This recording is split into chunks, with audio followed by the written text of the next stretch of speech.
Hey everybody, welcome to my channel. My name is Becca. If you're new here, I go to the University of Arkansas and I'm a minimalist. Today I'm going to be sharing with you all the things in my college backpack, all the school supplies I carry as a minimalist. Alrighty everybody, this is my backpack. I've shared this before, but it is just the Herschel one. I don't know what size, but it's the one that has two pockets on the side. I like to carry my water bottle around campus, and so it's nice for me to be able to stick it in the side pocket, so that was something really important for me. I've had this for years, love it. Speaking of water, this is my water bottle. I've had this since freshman year. It's from Target. Yeah, it's really dented, really scuffed up, and it's still trucking. I'm not gonna replace it until it breaks. So I'm gonna start with this main pocket. First things first is my laptop. This is the laptop that I got when I graduated high school, got it for college. It's a Dell. This laptop's nice because you can like flip it around and it can become a tablet. But honestly, that feature would only really be useful if I could use it like an iPad and write on it. But you know, it's doing its job. It's a little broken, has a few little issues, but other than that, you know, it's still going. I'm saving up for a new one because I know that any day now this thing is gonna crash on me. So I've been saving up to get a Mac, hopefully. Have never had a Mac, we'll see how that goes. Next in here is a folder. I have one folder because I occasionally get loose leaf papers and I just need somewhere to put that. I also use this to hold any flashcards I make because it has the little flashcard pocket. I think I've had this folder since freshman year as well. Next, I have this journal. I got this from Target last year. I'm really trying to use all of my journals completely before I get new ones. And so this one is a little over halfway full-ish. But I really like to use this just to brain dump. I use this a lot to plan YouTube videos. It's kind of just my idea journal, random things.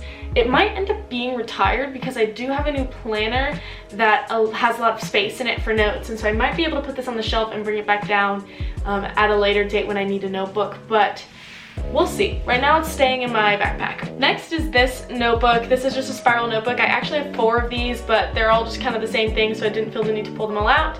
But I have 4 classes that I take notes in, and so I have 4 notebooks, and the reason I got these was they're 100% post-consumer waste recycled pages. They're printed with soy ink and they're made in the USA, so they're not just like your typical 5-star.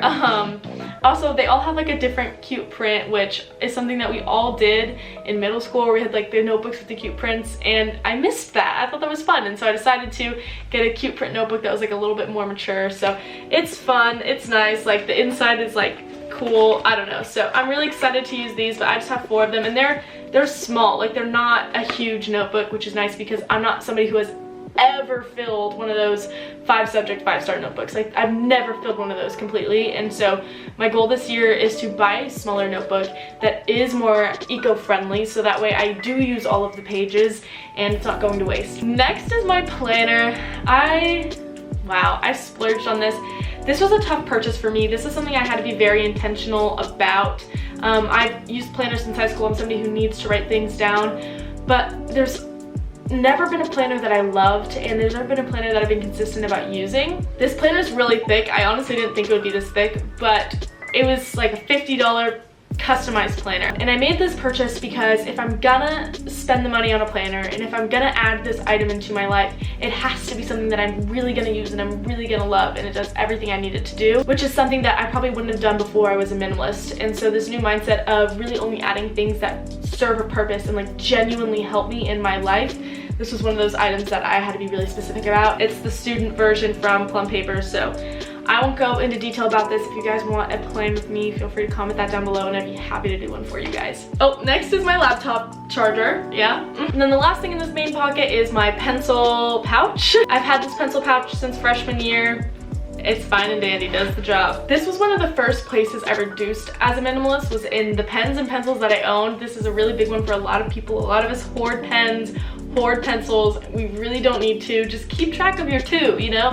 So that is my policy, is 2. And so in here I've 2 highlighters, different colors for different things, 2 Sharpie gel pens, which were a recent purchase of mine. I have 2 erasable pens, which I like to use for situations where somebody might want to use a pencil, but I hate pencils, so I use a pen. And then I have 2 more random things. These are random because this is my one pencil in case I ever need it for like a Scantron or something. And then this pen, it's just cute. and I like the way it writes in my Bible, so I keep this in here because it's good for those pages. I also just have this one little pack of small sticky notes. One of the flaws on my current laptop is that like the trackpad and the mouse don't really work really well, so I have a Bluetooth mouse, and then I also have my AirPods. Okay, moving on to this pocket right here. First thing is some gum. That's all I have to say about that. I like chewing gum. Next is some headphones. These are plug-in headphones. I have these because we're doing remote classes now, and if I'm ever out and about doing my class online or watching a video and my AirPods die, that would literally be the worst thing ever. So I have these as like a backup emergency thing, but these are so old. I have some blue light glasses. I have a couple pairs of blue light. I have these, and then I have my favorite ones, which sit at my desk, which is where I use them the most, but I have another pair if I'm like at a coffee shop and I notice my eyes are hurting, I might throw them on. A hair tie because you never know, and some chapstick because you never know. But that is everything in my backpack. I do have more post-its and flashcards and pens and things like that at my desk. I try to keep my backpack pencils and things like that separate from my desk ones. That way I know where everything is, I can keep track of it, and I can also make sure I'm keeping those at a low number. This video is probably gonna be really short because I don't carry a lot, and I don't think you need to carry a lot. I've definitely reduced since the last time I filmed a school supplies video. But I hope you guys enjoyed this video. Thank you so much for watching. Make sure to like and subscribe and follow me on Instagram. Bye y'all.